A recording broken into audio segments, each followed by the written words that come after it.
it's Jackie, and today I felt like just doing a little ramble session with you. You guys up for that?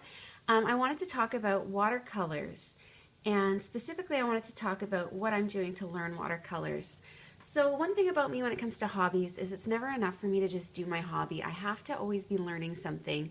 If you watch my Smashbook flip through that I posted a few weeks ago, I talked about how last year I was so focused on mixed media art and brush lettering.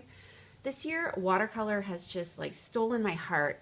I am so excited to do it. I love how beautiful it is, and I've been working hard at building those skills. So when it comes to crafting, I am very much a value spender. So watercolor is a hobby that can be as expensive as you like it to be, depending on the brands of paints you choose, whether you're paying for lessons. There's so many different things that you can spend your money on. And so when there is an option for free resources, I love to take advantage of them. But when I need to buy things, I do buy them. So I thought I'd talk about that as well, how I'm allocating my spending dollars on this hobby, and just go through sort of what it's been like for me. I started doing this a couple months ago, and so you can see my progress. So right off the bat, if I could only have three things, it would be these three things. I already had this. Maybe I'll talk about where I started. The first place I started was on the Strathmore YouTube channel. There is a series of videos by Gay Kraeger, and I'm going to link to that below because you really should check them out. She goes through so many different beginner watercolors things with you. So it started that I had bought this Windsor Newton palette about, I don't know, a year ago, 2 years ago. And when I got it, I thought I didn't really love the colors. I was like, it's a lot of yellows and reds and blues, but like, where's the pink? Where's the purple? Where are all the fun colors? And I didn't use it much. And then when I started watching Gay Kraeger's videos, I realized that everything I need is actually in here. So it was really useful to me. I needed some brushes, so I went to Deserres, and they were clearing out their house brand. These are just Deserres brand brushes. And they are pink in the handle, and that makes me happy. And I have no idea if they're good quality, but they're working well for me, and the price was right. So I'm really happy with these brushes. And Gay Kraeger uses one of these Strathmore watercolor journals, so I went and got one. And I got the soft cover one. I think she uses the hardcover one. So right off the bat, the first thing she shows you how to do is make a color wheel. And when I took this this little palette that I didn't even know what was in it really, and I built this color wheel, I was amazed at all the wonderful colors that I could do. So she shows you which ones to blend to make pretty colors, which ones to blend to make muddy colors. And she always does these fancy hand lettering things and journaling on her pages, and I really like the way that that's visually appealing, and I like that it gives me something to refer back to, so I've been trying to emulate her style on my pages as well. So then when I saw those, then I went and I was like, oh, I should swatch all the colors I have, so I just went in I just have this little book that I keep all my, it's just like a little Muji notebook that I keep all my swatches in. So I swatched out all my colors, and like what amazed me was that the purple I could make, for example, by combining the alizarin crimson and one of the blues, was nicer than the purple that I'd purchased separately, the dioxazine purple.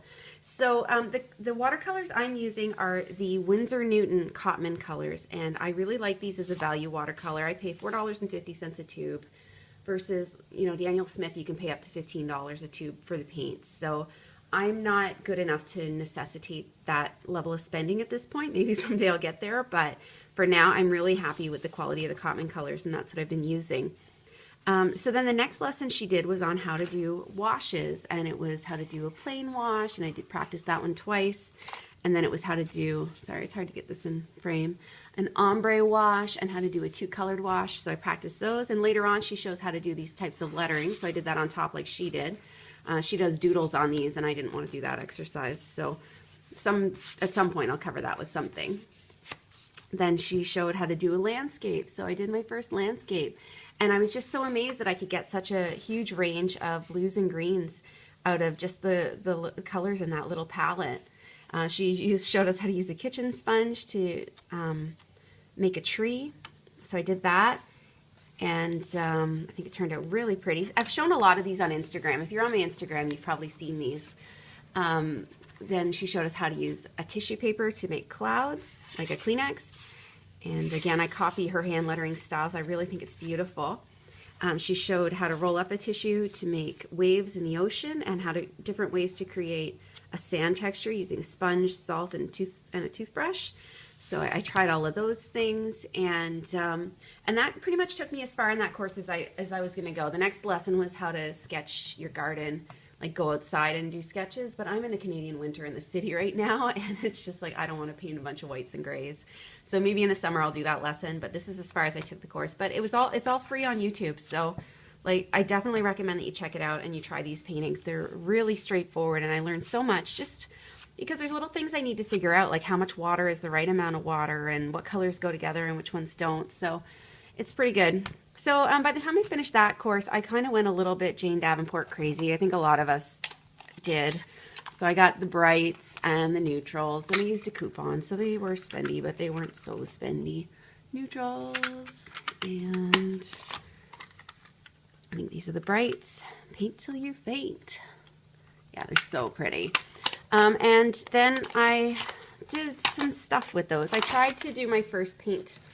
Like everyone says, to get better, you need to paint your life. So I did this. If you watched my journal flip through, you saw that I tried to paint this lottery ticket.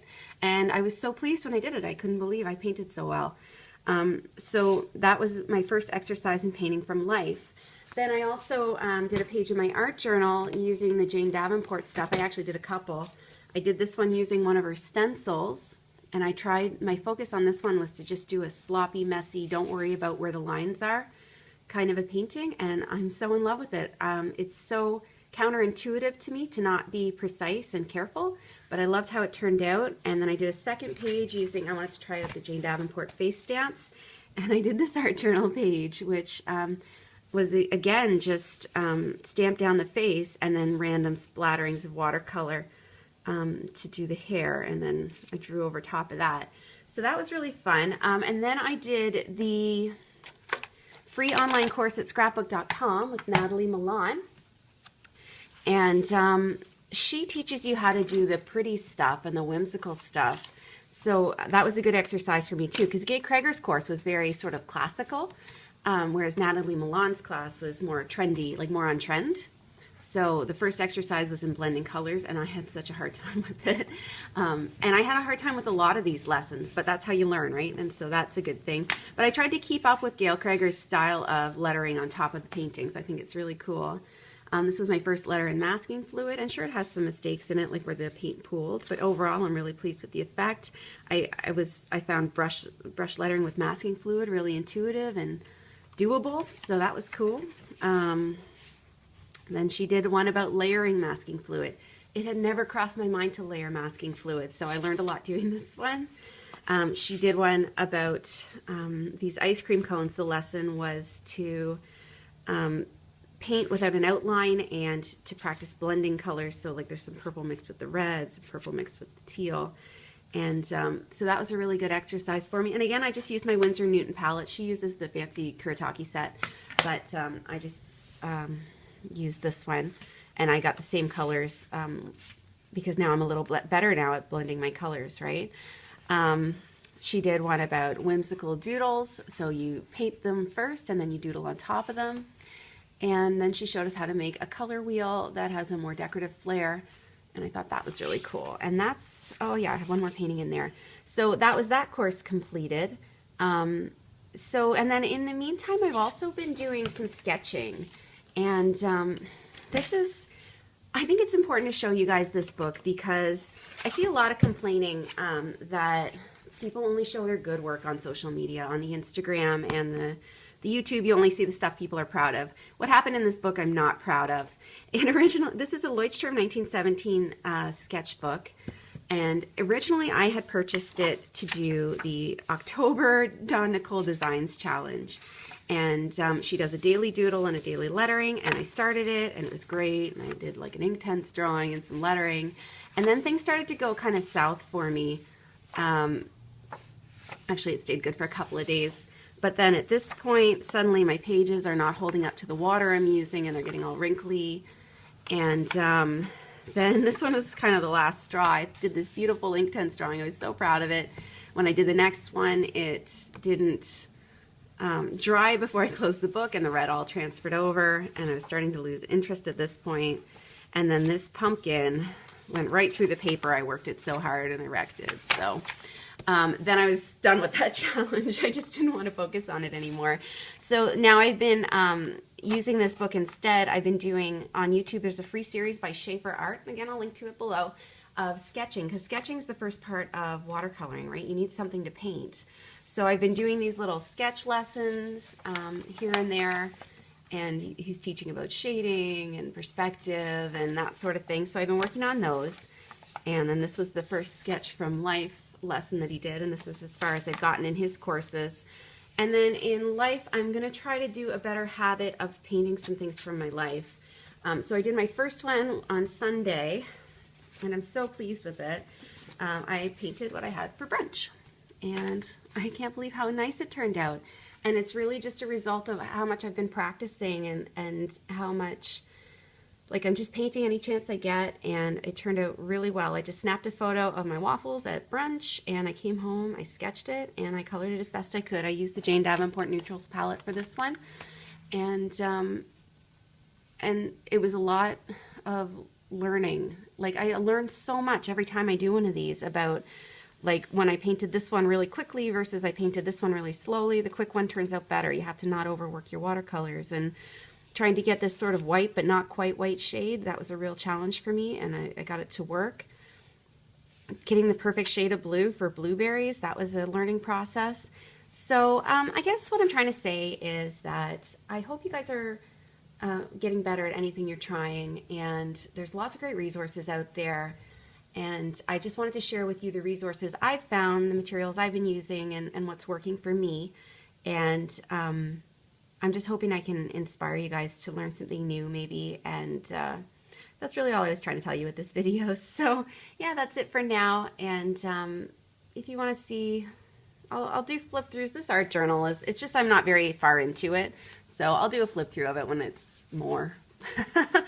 and yeah, I guess that's all I wanted to say for now. So yeah, just whatever you're doing, keep trying, keep practicing, and practice as often as you can.